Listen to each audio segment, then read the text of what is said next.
राहुल गांधी जी जो अपने वक्तव्यों के लिए बड़े प्रचारित हैं, जो विचार उनके इतने अच्छे अच्छे रखते हैं, उन्हीं विचारों पे आज हम लोग सभी मिलकर चर्चा करेंगे। तो मेरा पहला सवाल सुशील जी आपसे है। आपने सुना होगा अभी राहुल जी जब कैम्ब्रिज यूनिवर्सिटी गए थे तो उन्होंने वहां पर अपने वक्तव्य में कहा कि आरएसएस मुस्लिम ब्रदरहुड की तरह व्यवहार कर रहा है, सभी संगठनों पे अपना कब्जा कर रहा है और मुस्लिम ब्रदरहुड की तरह ही वो पूरा संचालन कर रहा है भारत में। तो क्या आपका मानना ये है, ऐसा है, सच में चल रहा है ऐसा? राहुल जी के विषय में क्या कहा जाए। गोस्वामी जी ने मानस में एक बड़ी अच्छी लाइन लिखी है, जाकी रही भावना जैसी प्रभु मूरत तिह देखी वैसी। जिसकी जैसी भावना है उसी हिसाब से ईश्वर को उसमें देखता है। तो संघ के विषय में एक बात आरती जी आप जान लो, संघ को बहुत से लोग बहुत तरह से देखते हैं।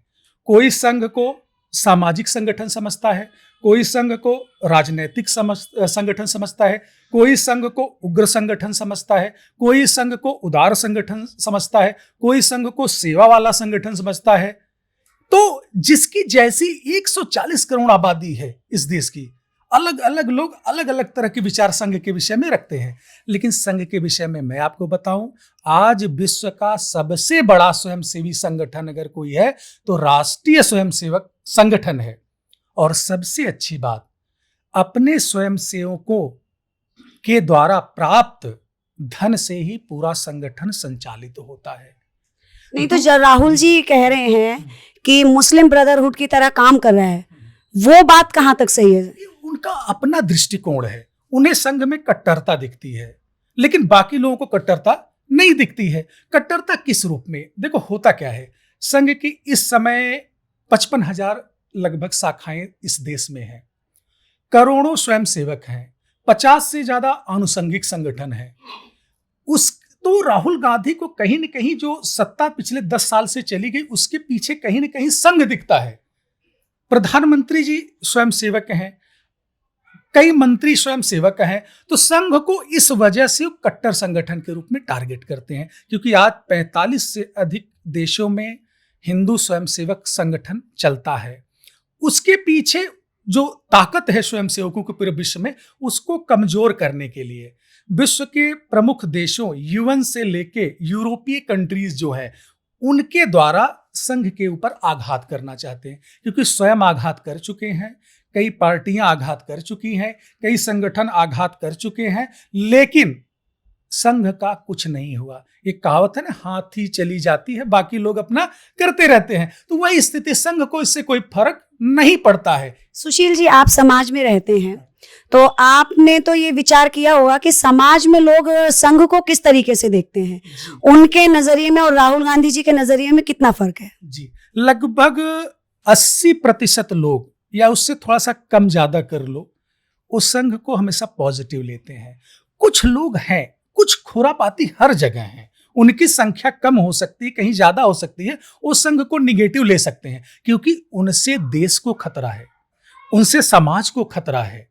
ऐसे लोग संघ से जलते हैं, क्योंकि संघ के रहते वो खुरापात नहीं कर पाते हैं। अगर करते हैं तो उसका उचित प्रतिकार संघ के स्वयं सेवक विभिन्न रूपों में करते हैं। यही कारण है कि संघ को कहीं कट्टरवादी दिखाया जाता है, कहीं अन्य माध्यमों से अतिवादी दिखाया जाता है, जिससे कि किसी न किसी रूप से संघ को नीचा दिखाया जा सके, इसके मनोबल, स्वयं सेवकों को मनोबल को तोड़ा जा सके। लेकिन ऐसा होने वाला नहीं है। आज कम से कम पूरे विश्व में 10 करोड़ स्वयंसेवक हैं, चाहे वो संघ के विदेश विभाग से जुड़े हुए, चाहे राष्ट्रीय स्वयंसेवक संघ के माध्यम से 4-5 करोड़ स्वयंसेवक आपके देश में हैं। तो संघ एक उदार संगठन है, राष्ट्र के विषय में सोचने वाला संगठन है, क्योंकि संघ ही एक ऐसा संगठन है जो कहता है ना, परम वैभवम ने तुम्हें तत्स्वराष्ट्रम, हम अपने राष्ट्र को परम वैभव पर ले जाएंगे, हम भारत की अखंडता को, अक्षुण्णता को पुनः प्राप्त करेंगे।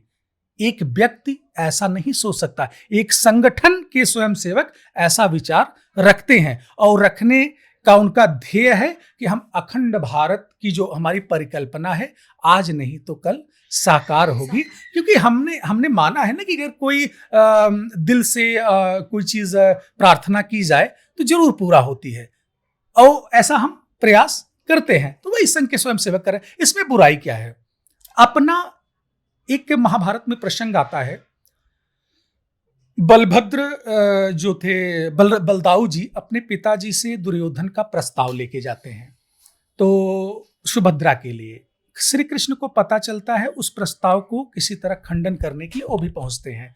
तो कहते हैं कि आज पूरे भारतवर्ष में, पूरे आर्यावर्त में दुर्योधन जैसा श्रेष्ठ युवराज कोई नहीं है, हस्तिनापुर का युवराज है, तो सुभद्रा के लिए उससे अच्छा वर कहाँ हो सकता है?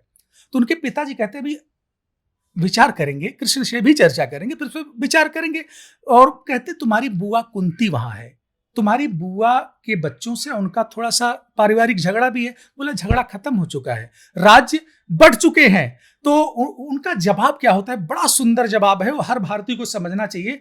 राज्य की सीमाएं कम होने से भला कोई संतुष्ट होता है? इंद्रप्रस्थ कोई अलग राज्य नहीं था, हस्तिनापुर को ही अलग करके बनाया गया है। तो भारत, अखंड भारत की जो परिकल्पना संघ की, उसको समझो।